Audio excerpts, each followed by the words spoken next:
Estamos presentando a las 8:45.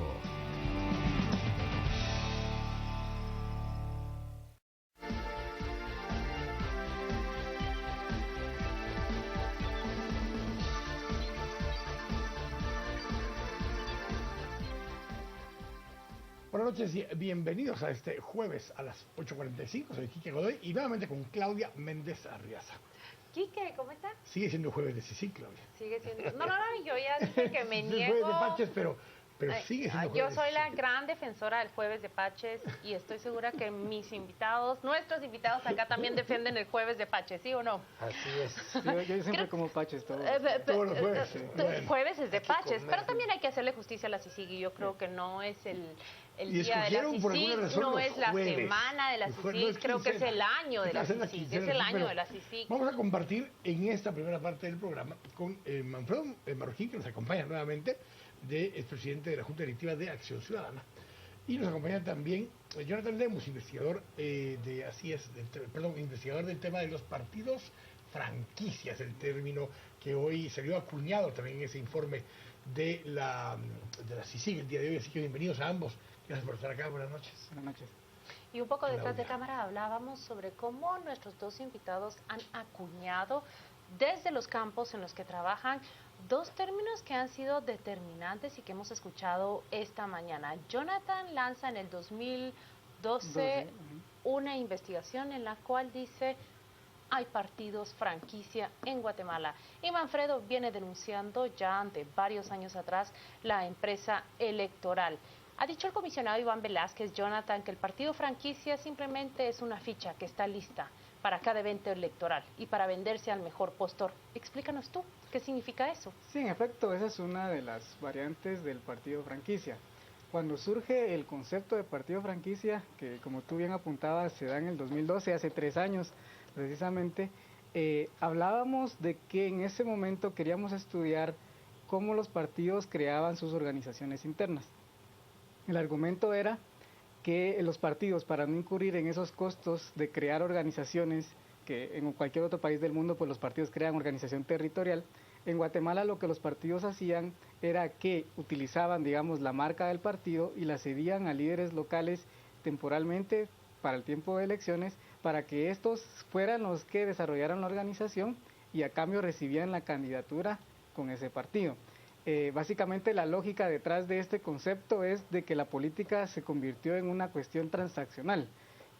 Claro, hay una cuestión financiera que podría ir también, pero básicamente era un intercambio. Yo te doy organización local y el Partido Nacional pues me da la candidatura. Es básicamente en eso consistía el concepto. Y luego pues también tenemos las variantes como esos partidos que se convierten en fichas, que luego son distribuidas para aquellos que no quieren crear la organización y cumplir con los requisitos de la ley electoral.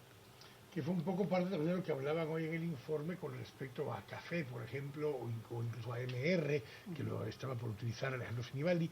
Este es ese otro tipo de partido que existe, que está en la ficha, que a veces, bueno, incluso la Gana, que en este momento ni siquiera se está utilizando, porque su secretario general, que renunció, el secretario general dice él, y su secretario adjunto están vinculados en este tema del chico dólar. Esa es la otra figura también, Jonathan, esa figura del partido que se guarda, sí, se mete en una gaveta y cuando se requiere se vuelve a sacar. Pero yo creo que incluso los partidos grandes en la actualidad manejan el concepto de franquicia, es como una empresa, ¿no? Si yo quiero crecer y no tengo el capital para hacerlo, busco vender mi marca para que otro incurra ese costo administrativo, costo operativo. Es la clave del descubrimiento, tanto una ficha guardada como un incluso gran el partido que iría en primer lugar en las encuestas. Ahorita yo considero que es un claro ejemplo de partido franquicia, porque se basa mucho en los liderazgos locales, no es un crecimiento interno, sino que es ese crecimiento de tercerización de la organización, si lo ponemos en ese Ahora, término. Manfredo, escuchamos hablar a Jonathan y escuchamos la palabra franquicia, escuchamos la palabra mercado, venta, y pareciera que estamos hablando más bien en términos de mercado. Y tú dijiste empresas electorales, de qué, cómo se puede explicar que hablamos de política, pero hablamos de compra-venta y de este tipo de transacciones. Sí, bueno, complementario al concepto de franquicia electoral, nosotros desde el 2003 hablamos de empresas electorales. Porque, bueno, la franquicia se da cuando ya existe el partido, pero en realidad el partido nace con una visión totalmente mercantilista, es decir, va a servir para hacer transacciones. No nace con una filosofía política, ni nace con un grupo que tiene un pensamiento ideológico de determinada tendencia. Cada vez más los partidos en Guatemala nacen como una oportunidad de hacer negocios. Y yo diría, no es el caso de todos, porque sería injusto decirlo, pero sí de la mayoría. De la mayoría, y lo triste de esto es que ha funcionado. Nosotros en los estudios desde el 99 demostramos que los partidos que más invierten, que más gastan en una campaña, son los que obtienen el mayor número de cargos a puestos de elección popular y normalmente también obtienen el gobierno, ya sea en la primera o en la segunda elección que participan. Es decir, que es un modelo que es rentable, paga. Parte de ese concepto, usando los dos conceptos, los dos términos, y especialmente el tema de que mientras más se invierte en una estructura, esa es la que más potencialidad tiene de ganar. Pero no simplemente que sean franquicias o empresas, sino que buscan, por ejemplo, estructuras regionalmente que tienen acceso ya a algunas alcaldías que ya tienen bajo control, y eso genera el dinero, eso genera los frutos. Claro. Para poder, de las mismas obras, de los listados geográficos de proyectos, sí. Estas cosas, que sea ese el mecanismo a través del cual se generan esos ingresos. Ese es el concepto en general, Manfredo. Sí, y por eso precisamente lo que se busca con la reforma electoral es quitarles ese espacio de discrecionalidad a los partidos, que es gigantesco, porque la ley, recordemos que los obliga solo a tener organización territorial en 12 departamentos y en 50 municipios. Y el resto se subasta, bueno, todo se subasta, pero el resto se subasta más aún. Entonces yo creo que esa distorsión, porque al final es una distorsión de lo que debería ser un partido político, y que los mismos legisladores han ido protegiendo, porque no han querido legislar para cambiar ese sistema, es lo que nos ha llevado a esta crisis. O sea, la política se volvió una moneda de cambio, ¿verdad? Ahí ya no hay contenido programático, ideológico, de liderazgo. Ahí el lenguaje es dinero. ¿Cuánto tenés? Jonathan, hablemos de eso, el financiamiento de partidos políticos. ¿Cuál es la ecuación perfecta o cuál es la ecuación que va a funcionar? ¿Financiamiento público, financiamiento privado, una mezcla de ambos? ¿Dónde está la salida? A partir del reporte que se publica hoy de CICIG, creo que obviamente el financiamiento es el tema que tenemos en la agenda. Ahora, cuando yo escuchaba la intervención del comisionado, creo que académicamente sí podríamos hacer un poquito de una modificación quizás al argumento, porque se dice que el financiamiento causa el sistema de partidos políticos que tenemos. ¿Y cómo lo modificaríamos? Yo creo que es una relación que va en las dos vías. Yo no creo de que se pueda decir que el financiamiento es la única variable. Y antes de haber tocado este punto, quería mencionar el hecho de que este modelo de partido, ya sea empresa electoral o partido franquicia, existe porque tenemos un sistema donde el clientelismo es posible. O sea, tenemos una estructura como país donde es mucho más fácil llegarle al electorado a través del clientelismo. Entonces, cuando existe el clientelismo, obviamente los costos de campaña aumentan y es ahí donde se abre esa puerta para que entre ese financiamiento, que obviamente, como se demostró hoy, es espurio, es ilícito en la mayor parte de los casos, pero no podríamos decir, digamos, de que solamente por ahí está el problema. Regresemos a ese planteamiento. Tú desafías un poco el argumento que estás sosteniendo, el argumento central. Entonces, ¿cómo lo planteas? Yo considero que no podemos dejar completamente de lado el financiamiento privado, porque incluso en el estudio de CICIG se habla de un financiamiento que tiene un contenido programático, o sea, y lo vemos en las democracias modernas, o sea, yo soy de derecha o de izquierda o lo que sea, y yo voy a meter mis recursos en esa causa, ¿no? Yo creo en la libre empresa, o yo creo en un Estado que tenga más intervención en la economía, y yo voy a financiar a los partidos que vayan por ahí. Yo creería en un partido ecológico, por ejemplo. Exacto, entonces ¿Se tú tienes convierte legítimo derechos. mi financiamiento? Exacto, porque es una causa la que quieres defender. El problema es que no tenemos un sistema de partidos programáticos. Entonces, cuando no existe ese sistema, por mucho que uno quiera defender una causa, no son los partidos los medios para hacerlo. Entonces yo tengo que hacer una fundación o tengo que hacer una ONG o cualquier otra forma de activismo, digamos, para defender mis causas. Entonces yo creo que sí tenemos que poner en perspectiva el problema y darnos cuenta de que tiene que ir en dos vías: mejorar la fiscalización del financiamiento para que sea transparente y sepamos quién financió a qué partido, pero a la vez que haya una transformación en el sistema de partidos políticos para que yo pueda financiar un partido y me sienta cómodo haciéndolo. Bueno, pero obviamente por parte del modelo es que este informe era un informe sobre el financiamiento de los partidos políticos. Aparte claro. está la estructura de la persecución penal en contra de la corrupción, que es la que estamos viendo constantemente que se está llevando a cabo, y aparte que lo recomendó él al final, que es que se dé apoyo, que aunque no es perfecto, dijo, se le dé un apoyo a la propuesta de reformas a la ley electoral y de partidos políticos en la línea de lo que el TSE planteó. Pero hay otro tema más profundo que plantea, que tú lo has planteado también varias veces, Manfredo,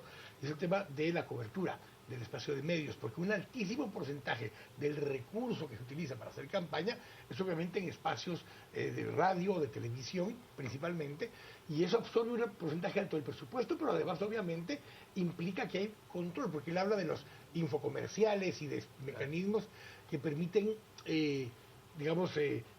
bordear esos reglamentos que están vigentes. Sí, mira, hay dos grandes disparadores del gasto de una campaña electoral. Uno es el factor tiempo, o sea, cuán larga es una campaña electoral, y el otro son los medios de comunicación. Entonces, lo que se busca en un sistema electoral que pretende que el dinero no capture a la política es controlar esas dos variables. Tiempo. Guatemala tiene una de las lapsos de campaña electoral más grandes de América Latina. El promedio está en mes y medio, 45 días. Aquí estamos todavía en casi 4 meses, 90 días y pico, ¿no? 3 a 4 meses. Entonces es muy largo ese periodo. Eso obliga a los partidos, obviamente, a desplegar un esfuerzo financiero muy grande. Y la otra variable es que los medios de comunicación no tienen ningún tipo de control sobre este tema. De hecho, lo que se está buscando es que el tribunal sea el único contratante de los espacios de medios y haya una fórmula más que garantice más equidad en el reparto de los espacios de medios.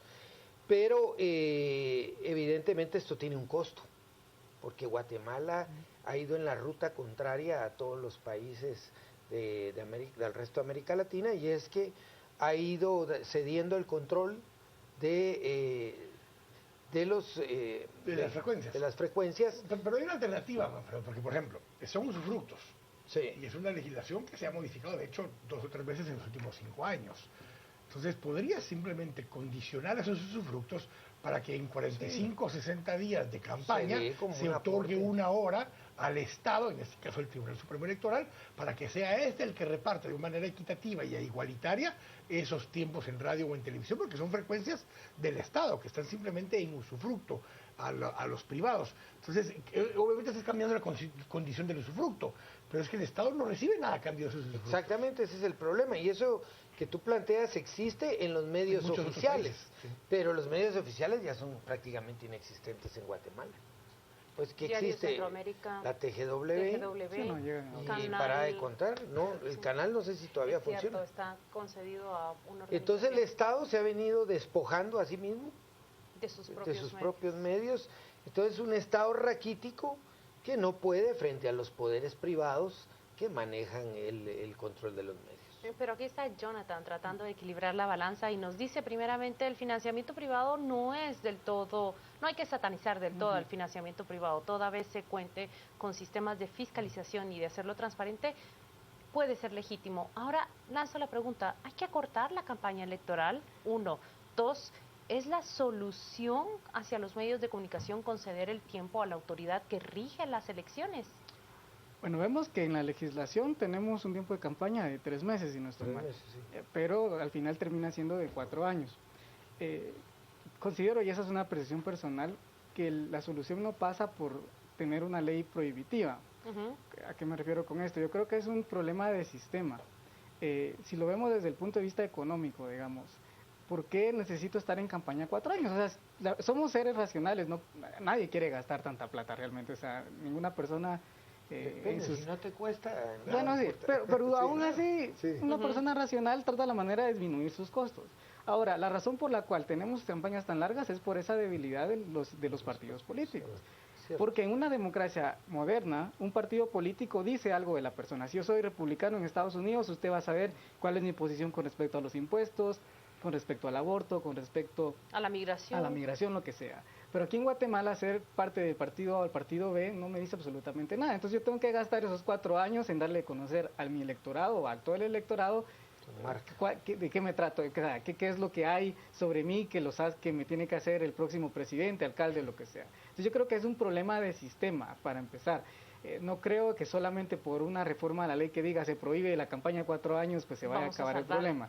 Lo otro con respecto a los medios, de nuevo, yo creo que también tenemos una cuestión de la debilidad del sistema de partidos. Tenemos 28 partidos, 30 partidos por ahí, muchos de estos no se utilizan, pero a la hora de abrir el espacio para que todos estén presentes en medios, pues al final también estamos generando altos costos de información para el electorado, ¿no? Porque yo tengo que decidir entre 28 partidos y ver cuál de todas estas opciones que no se diferencian es la que tengo que escoger. Entonces yo creo que sí tenemos que ir, y no me opongo, digamos, a que se tenga que ir fomentando que haya más competencia, pero sí considero que tenemos que tomar en cuenta esas variables de nuestro sistema de partidos antes de proveer soluciones como estas.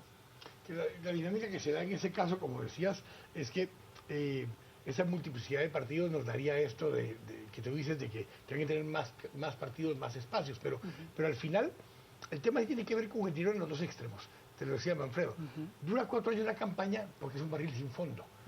¿Cuál es el barril sin fondo? La corrupción, producto de contratos con el Estado, permite que entonces tengan una cantidad sin fin de recursos, por lo cual pueden gastar durante 4 años tranquilamente. Ojo, no son los 28 partidos los que gastan durante 4 años. Hay 2, 3, 4 partidos que tienen acceso a eso. Entonces, y ahí es a donde llegamos, porque dominan el Congreso a través del listado geográfico de proyectos, logran generar su plataforma de generar ingresos. Entonces, es el gasto público, un lado, y es la libertad de que cualquiera que tenga dinero puede financiar un partido. Esos son los dos balances que nos hacen tener el modelo que tenemos, don Fredo. Sí, exactamente, y yo creo que es un modelo que ha demostrado ya suficiente perversidad, porque ha dejado al país en un atraso realmente vergonzoso respecto al resto de América Latina. Y yo creo que también tiene que ver con el ejercicio ciudadano. Yo creo que en Guatemala estamos realmente en pañales en términos de participación. Claro, es lo que dice Jonathan. Ejercicio ciudadano. De tener partidos sólidos no estaríamos discutiendo cuánto tiempo, cuánto dinero, quién los financia. Exactamente, entonces al final los partidos que tenemos son espejo de la sociedad que tenemos y hay que reconocer que somos un país con una ciudadanía en construcción, con muchos atrasos debido a nuestra propia historia, y yo diría que va a ser un proceso que para cortar tiempos en ese atraso que tenemos vamos a necesitar de liderazgos muy sólidos, muy fuertes, porque son los liderazgos los que te permiten adelantarte, o la ausencia de los mismos estar como estamos hoy, atrasados. Jonathan ha sido un estudioso a lo largo de 4 o 5 años de sistemas políticos alrededor del mundo y los ha visitado personalmente para conocerlos. Acá Manfredo nos dice necesitamos liderazgos para arrancar de nuevo. Y mi pregunta es muy sencilla. ¿Se rompe una era con todas estas denuncias de parte de CICIG? ¿Vamos camino hacia la creación de una nueva? ¿Cuál es esa vía de salida para formar esos partidos políticos de los cuales tú hablas? Y si encuentras un sistema político que hayas estudiado en el mundo con el que quieres hacer comparación, puedes colocarlo de ejemplo para que conozcamos. Pues, cuando se hace ese estudio de los partidos franquicia, uno de los argumentos era de que la teoría de la elección racional dice que los sistemas están en equilibrio, o sea, es muy difícil que cambie.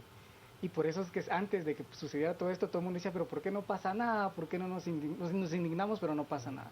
Yo creo que las acciones, investigaciones y denuncias que ha presentado el Ministerio Público y la CICIG son ese choque exógeno que mueve el sistema y que lo hace salir de ese equilibrio y que puede generar un nuevo equilibrio. El fin de la era, digamos. Exacto, yo creo, sí, estaría de acuerdo con eso. Ahora, para que esto nos lleve a algo positivo, creo que tenemos que empezar a entender la política no solamente como una cuestión de dinero, sino como una cuestión también de organización. El partido franquicia está basado en que los partidos no quieren hacer organización porque no le ven la utilidad, porque la ven costosa y no es útil para ellos. Pero si realmente se invirtiera en organizaciones, se reducirían mucho esos costos de publicidad, de aire y demás, porque las organizaciones políticas al final dan esa capacidad estratégica para poder desplegarse en territorio, para poder llegar a la población. Yo considero que por ahí hay una solución importante y, como decía Manfredo, necesitamos liderazgos que afronten ese reto de construir organizaciones y, como decía aquí que siempre, ¿no?, construir ciudadanía. Y los partidos o los líderes políticos que se quieran involucrar a partir de esta coyuntura para el futuro tienen que entrar por ese lado, considero yo.